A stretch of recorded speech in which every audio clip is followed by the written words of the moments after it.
welcome to my YouTube channel.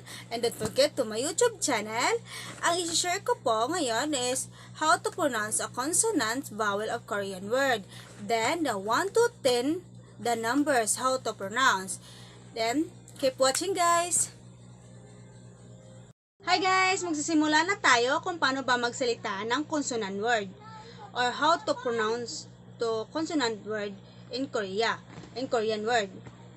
Ngayon ay magsisimulat na tayo. Ga is gyok, ma is myom, na is nyon, da is jegot, ba is byok, nang is iyong, ja is chot,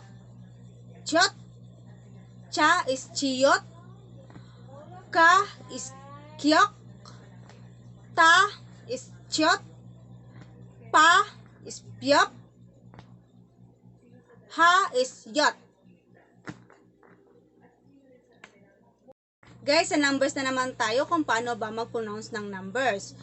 Magsimula tayo sa 1 is Hana, number 2 is Doll, number 3 is Sit, number 4 is Net, number 5 is Daisot, number 6 is Yosot, number 7 is Algob, number 8 is Yodel, number 9 is Ahob, number 10 is Yol. Thank you for watching guys. Kamsahamnida.